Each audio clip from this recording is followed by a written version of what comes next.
नमस्कार, बहुत स्वागत है आप सभी का। आपके साथ मैं पल्लवी रविंद्र सिंह। बुलेटिन में सबसे पहले बात करेंगे जैसलमेर की, जहां शिव विधायक रविंद्र सिंह भाटी की मुश्किलें बढ़ चुकी हैं। पुलिस गाड़ी में बिठाए युवकों को छुड़वाना भारी पड़ चुका है। रविंद्र सिंह भाटी के खिलाफ झिंझुनियाली थाने में केस दर्ज हुआ है। रामगढ़ एसएचओ जय किशन सोनी ने मामला दर्ज करवाया है। राजकार्य में बाधा सहित अन्य धाराओं में केस दर्ज किया गया। विधायक मैया गांव में सोलर कंपनी के खिलाफ विरोध प्रदर्शन कर रहे हैं। तो इस वक्त की ये बड़ी खबर आपके टेलीविजन स्क्रीन पर जैसलमेर से पहुंचा रहे हैं, जहां पर शिव विधायक एक बार फिर से मुश्किल में पड़ते हुए नजर आ रहे हैं। उनके खिलाफ थाने में रिपोर्ट दर्ज कराई गई है। एक बताया जा रहा है युवक को पुलिस गाड़ी में बिठाए जाने पर उसे छुड़वाया गया, इसका आरोप है और ये अब उन्हें भारी पड़ता हुआ नजर आ रहा है। विधायक है वो गंभीर पद, बहुत ही जिम्मेदार पद पे हैं। इस तरह की जो चीज़ आई है, उस जो वीडियो आया था हमने उसको वेरीफाई कराया, वीडियो सही पाया गया, उसमें जो विधिक कार्रवाई वो की जाएगी। परंतु बड़ा अनफॉर्चुनेट है क्योंकि he is a young MLA और उनसे ऐसी अपेक्षा नहीं की जाती कि वो कानून को हाथ में लें।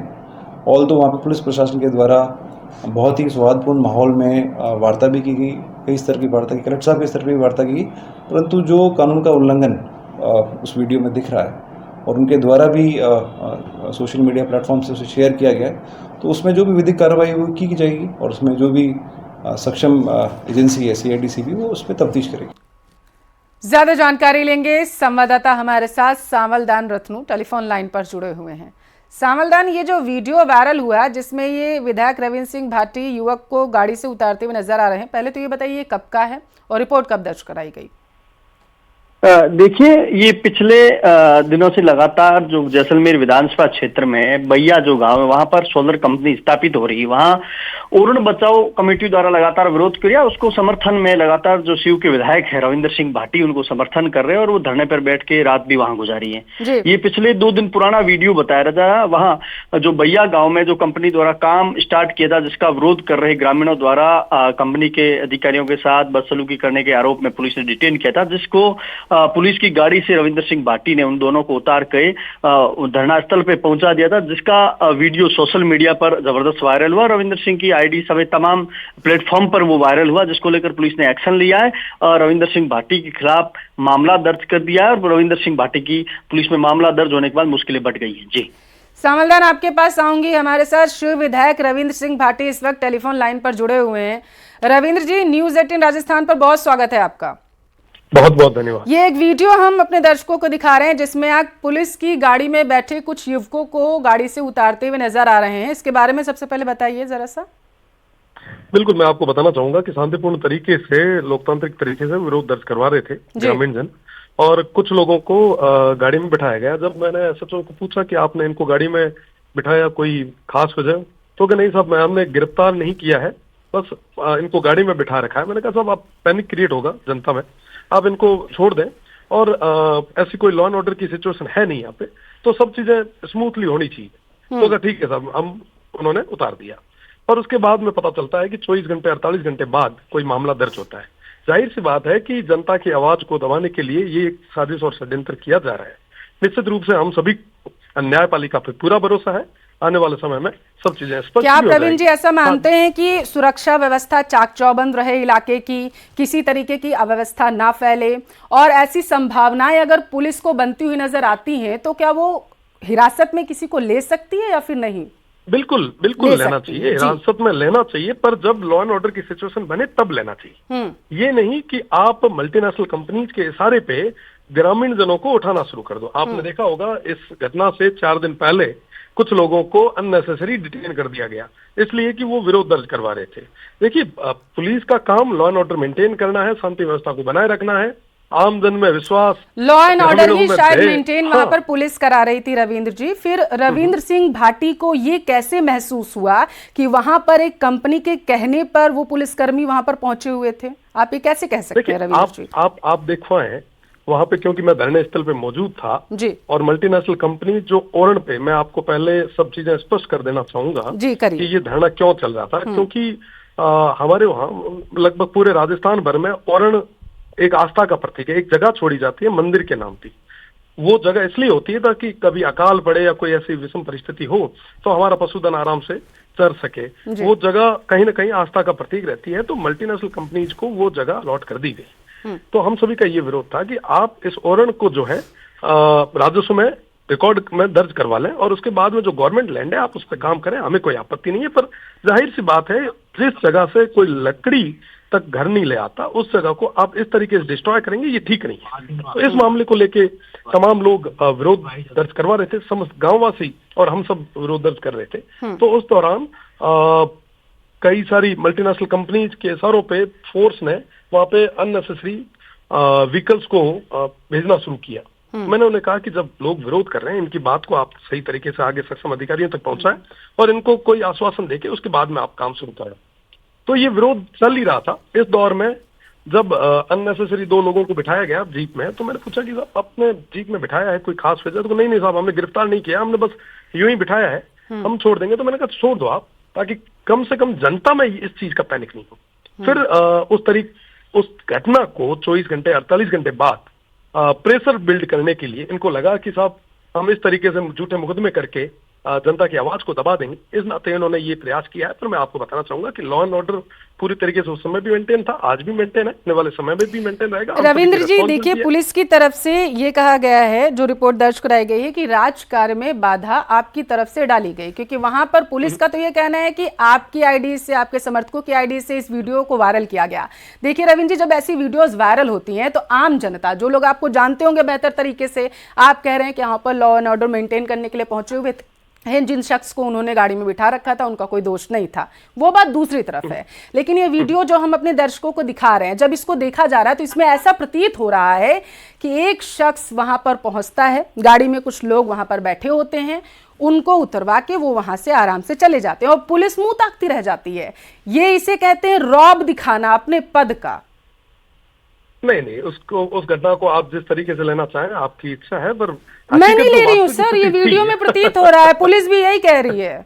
आप देखिए, आप न्यूज़ 18 राजस्थान देख पा रहे हैं, आप देखिएगा जरा सही, वीडियो देखकर वही लग रहा है, एक आम इंसान की तरह अगर मैं देखूं तब भी यही लग रहा है।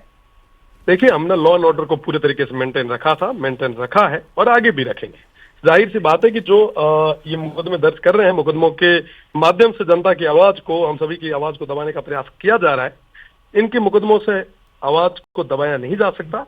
हम हमारी बात को आगे तक रखेंगे। न्यायपालिका पे हमें पूरा भरोसा है, निश्चित रूप से न्याय होगा। चलिए ठीक है, बहुत शुक्रिया रविंद्र जी। और अच्छा ये भी लगता है कि न्यायपालिका पर अगर भरोसा था तो न्यायपालिका को अपना काम करने देते, पुलिस वालों को भी अपना काम करने देते। बहुत शुक्रिया आपका हमसे बातचीत करने के लिए। शाहपुरा से बड़ी खबर है। जहाजपुर बेवाड़ मामले में अपडेट सामने आया है। आज भी जहाजपुर पूरी तरीके से बंद है। धरने स्थल पर ही युवाओं ने पूरी रात बिताई है। 14 सूत्री मांगों को लेकर कस्बा बंद है। प्रशासन और हिंदू संगठनों में लगातार वार्ता अभी भी जारी है। तो ये बड़ी खबर आपके टेलीविजन स्क्रीन पर है, जहां पर जहाजपुर में अभी भी बताया जा रहा है 14 सूत्री मांगों को लेकर व्यापारिक संगठन और आम लोग जो हैं वह धरना प्रदर्शन कर रहे हैं। आपकी जानकारी के लिए आपको बताते चलें कि पत्थरबाजी के बाद लगातार व्यापारिक संगठनों की तरफ से मांग की जा रही है कि कार्रवाई की जाए ठोस, और जब तक उनकी तरफ से कार्रवाई नहीं की जाएगी तब तक वो इसी तरीके से धरना प्रदर्शन जारी रखेंगे। और यही वजह है कि प्रशासन और हिंदू संगठनों में लगातार वार्ता तो हो रही है, लेकिन किसी तरीके का हल न निकलने की वजह से ये प्रदर्शन व्यापारिक संगठनों की तरफ से लगातार जारी है।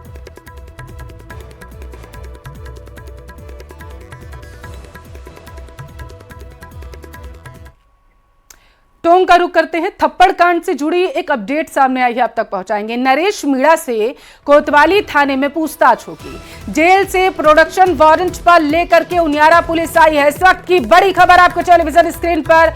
कोतवाली थाने में पुलिस का जाब्ता इस वक्त तैनात है। देर रात नरेश मीणा का मेडिकल भी किया गया था। नगरफोर्ट थाने में 4 मामलों में पूछताछ हो रही है। नरेश मीणा को 14 नवंबर को बताया जा रहा है गिरफ्तार किया गया था, और उसके बाद लगातार इस पूरे मामले को लेकर के जो है पुलिस कार्रवाई करने में जुटी हुई है। और इसी कड़ी में नगरफोर्ट में दर्ज 4 मामलों में पूछताछ जो है वो हो रही है। नरेश मीणा ने एरिया मजिस्ट्रेट को थप्पड़ जड़ा था, और उसी के बाद से वो वीडियो जो था वो सोशल मीडिया पर वायरल हुआ था। वायरल वीडियो होने के बाद पुलिस ने तत्परता दिखाते हुए पूरे मामले का संज्ञान लिया। नरेश मीणा को गिरफ्तार किया गया। नरेश मीणा को टोंक जेल से कोतवाली थाने लेकर आया गया है। उनियारा पुलिस प्रोटेक्शन वारंट पर कोतवाली थाने देर रात लेकर पहुंची है। अब यहां आज नरेश मीणा से कोतवाली थाने में पूछताछ होगी। जैसा कि आप तस्वीरों के जरिए देख पा रहे हैं, यहाँ कोतवाली थाने में पुलिस का जाब्ता है वो यहाँ मौजूद है और यहाँ सुरक्षा के लिहाज से उनियारा की बजाय कोतवाली थाने पुलिस लेकर पहुंची है। और नगर फोर्ट थाने में जो 4 मामले दर्ज है उसमें एक मामले में नरेश मीणा को निवाई कोर्ट ने जेल भेजा था। उसके बाद अलग अलग मामलों में पुलिस पूछताछ करने के लिए उनियारा लेकर जाने वाली थी, लेकिन सुरक्षा की दृष्टि से देखते हुए शहर के बीच ये कोतवाली थाना पड़ता है और जेल से सबसे नज़दीक यही थाना है। ऐसे में अब उनियारा पुलिस यहाँ पूछताछ करेगी। तस्वीरों के जरिए एक बार फिर मैं आपको दिखा दूं, कोतवाली थाने में तमाम पुलिस के अधिकारी है वो यहाँ मौजूद है, अतिरिक्त जाब्ता है वो यहाँ पर मौजूद है। यहाँ से आगे जाने के सख्त मनाही है पुलिस की ओर से, लेकिन हाँ, बाहर किसी तरह की हलचल फ़िलहाल नहीं दिखाई देती है, ना ही ऐसा एहसास होता है कि यहाँ नरेश मीणा अंदर हवालात में है। देर रात से ही नरेश मीणा हवालात में है। उसको लाने के बाद यहाँ मेडिकल की टीम पहुँची थी, उन्होंने मेडिकल चेकअप किया और उनियारा सर्किल ऑफिसर जो रघुवीर सिंह भाटी है वो यहाँ मौजूद है। सीओ टोंक सिटी के हैं राजेश विद्यार्थी, वो यहाँ मौजूद है। पुलिस के आला अधिकारी है वो यहाँ मौजूद है और यहाँ पूछताछ के बाद कोर्ट में पेश किया जाएगा और संभवतः कोर्ट में पेश वीसी के जरिए पेशी होगी और उसके बाद फिर जेल में शिफ्ट करने की प्रक्रिया है वो पूरी होगी। लेकिन आज टोंक शहर की कोतवाली पुलिस के अंदर उनियारा पुलिस नरेश मीणा से पूछताछ करेगी। न्यूज़ 18 राजस्थान, दौलत पारिक, टोंक। जोधपुर से बड़ी खबर है। अनीता चौधरी की हत्याकांड से जुड़ी एक बड़ी खबर आई है, अब तक पहुंचाएंगे। अब तक अनीता के शव का अंतिम संस्कार नहीं किया गया। परिजन अब भी शव का अंतिम संस्कार नहीं करने पर अड़े हुए हैं। सीबीआई से मामले की जांच और तैयब की भूमिका स्पष्ट करने की इस पूरे मामले में मांग की जा रही है। तो 30 अक्टूबर को 6 टुकड़ों में शव मिला था अनीता का और इसके बाद लगातार परिजन मांग कर रहे हैं कि इस पूरे मामले की सीबीआई जांच हो और इसी के साथ तैयब की आखिर इस पूरे मामले में क्या भूमिका रही है ये भी स्पष्ट किया जाए। और उसी के बाद अनीता के परिजनों की तरफ से कहा जा रहा है कि हम अंतिम संस्कार करेंगे। तो अनीता चौधरी हत्याकांड से जुड़ी ये बड़ी खबर आ रही है। अब तक अनीता चौधरी का अंतिम संस्कार नहीं किया गया है। परिजन जो है अंतिम संस्कार नहीं करने पर अड़े हुए, उनकी तरफ से सीबीआई जांच की मांग की जा रही है।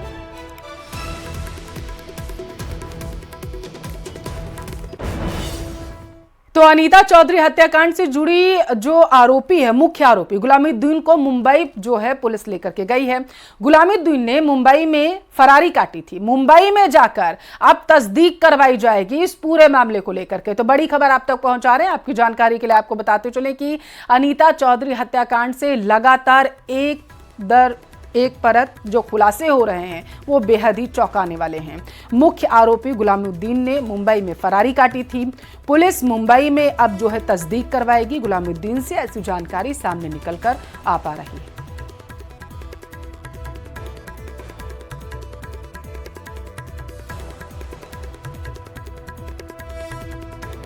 और इस पूरे मामले को लेकर के जानकारी ये सामने निकल कर आ पा रही है कि जांच अधिकारी फिलहाल अस्पताल में भर्ती। अनीता चौधरी हत्याकांड से जुड़ी ये अपडेट है। ऐसे में एडीसीपी सुनील के पवार जो हैं वो जांच अधिकारी पूरे मामले में नियुक्त कर दिए गए हैं और अब जो है इन्हीं के निर्देशों पर इस पूरे मामले की जांच की जाएगी। तो अनीता चौधरी हत्याकांड मामले से जुड़ी ये बड़ी खबर सामने निकल कर आ पा रही है, क्योंकि बताया जा रहा है कि जो जांच अधिकारी हैं अस्पताल में भर्ती हैं, उनका इलाज चल रहा है। यही वजह है कि यह फैसला लिया गया कि एडीसीपी सुनील के पवार जांच अधिकारी नियुक्त होंगे।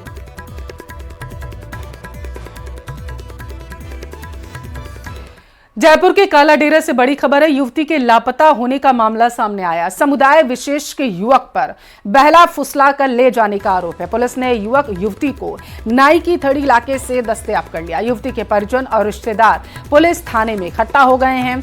हवा महल विधायक बाल मुकुंदाचार्य के काला डेरा पहुंचने की भी सूचना मिल रही है। तो ये बड़ी खबर आपको टेलीविजन स्क्रीन पर जयपुर के बताया जा रहा है। ये मामला सामने आया है वहां से कि समुदाय विशेष के युवक ने एक महिला को बहलाया फुसलाया और उसके बाद जो है वो उसे लेकर के जा रहे थे। हालांकि इसी दौरान पुलिस ने दस्तयाब कर लिया है सभी को। युवती के परिजन और रिश्तेदार पुलिस थाने में इकट्ठा हो गए हैं। जानकारी ये सामने निकल कर आ पा रही है कि हवा महल के जो विधायक हैं बाल मुकुंदाचार्य के भी काला डेरा पहुंच सकते हैं। तो ये बड़ी खबर आपके टेलीविजन स्क्रीन पर। एक बार फिर से जयपुर के काला डेरा से ये बड़ा अपडेट सामने आया है, जहां पर बताया जा रहा है कि युवती जो है लापता हो गई थी। और हैरान करने वाली बात यह है कि युवती के लापता होने के पीछे समुदाय विशेष के एक युवक का हाथ जो है वो बताया जा रहा है। आरोप यह है कि समुदाय विशेष के युवक ने पहले युवती को बहलाया फुसलाया और फिर अपने साथ वो ले गया। ज्यादा जानकारी लेंगे, संवाददाता हीरालाल हमारे साथ टेलीफोन लाइन पर जुड़े हुए हैं। हीरालाल, अभी की परिस्थितियां थाने के बाहर क्या हैं और बाल मुकुंदाचार्य भी पहुंच रहे हैं काला डेरा, इसको लेकर के क्या अपडेट? जी बिल्कुल, देखिए काला डेरा इलाका का मामला है जहां एक युवती कुछ दिनों पहले अपने घर से लापता हो गई थी। परिजनों ने समुदाय विशेष के युवक पर उसको बहला फुसलाकर भगा ले जाने का आरोप लगाया था और पुलिस में मामला दर्ज कराया था। पुलिस ने जांच करते हुए युवक युवती को जयपुर के नाई की थड़ी इलाके से दस्तयाब भी कर लिया था। दोनों को दस्तयाब करके पुलिस थाने लेकर पुलिस पहुंची। इसके बाद जो परिजन और रिश्तेदार है वो पुलिस थाने में एकत्रित हो गए और उन्होंने घटना को लेकर रोष भी जाहिर किया। साथ ही उन्होंने इस पूरे मामले को लव जिहाद से जोड़कर आरोप लगाया है कि ठीक है, आप नजर बनाए रखना हीरालाल, आपका बहुत शुक्रिया जानकारी पहुंचाने के लिए। केंद्रीय मंत्री गजेंद्र सिंह शेखावत क्या कुछ कह रहे हैं, जरा आपको वो तस्वीरें दिखाते हैं। महीने में ये बिल्डिंग भी पूरी हो जाएगी, तब जोधपुर के कम्यूटेशन को लेकर के, आवागमन को लेकर के जोधपुर में बहुत बड़ा लाभ होगा। जोधपुर रेलवे स्टेशन का रीडेवलपमेंट का काम शुरू हो चुका है। 500 करोड़ रुपए की लागत से जोधपुर रेलवे स्टेशन का नवीनीकरण, एयरपोर्ट की तर्ज पर जोधपुर का रेलवे स्टेशन बने, इस दृष्टिकोण से काम हो रहा है।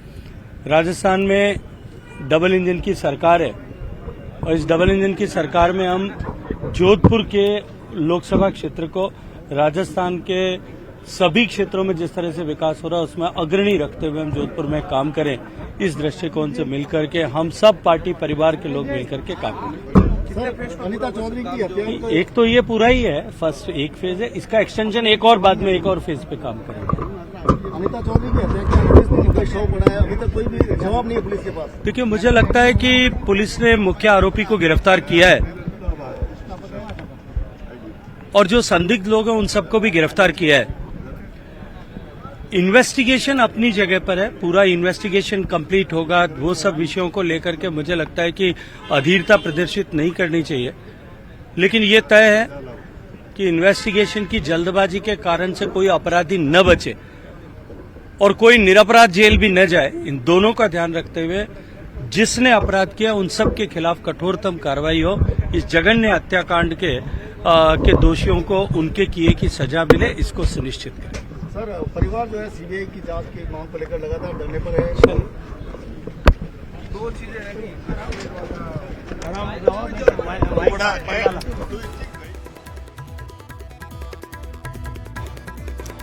केंद्रीय मंत्री गजेंद्र सिंह शेखावत को सुन रहे थे आप, जहां एक तरफ उन्होंने बताया कि डबल इंजन की सरकार में किस तरीके से राजस्थान विकास के पथ पर आगे बढ़ रहा है, तो दूसरी तरफ उन्होंने ये भी कहा कि इन सब में जोधपुर को सबसे अग्रणी हमें ला करके रखना है।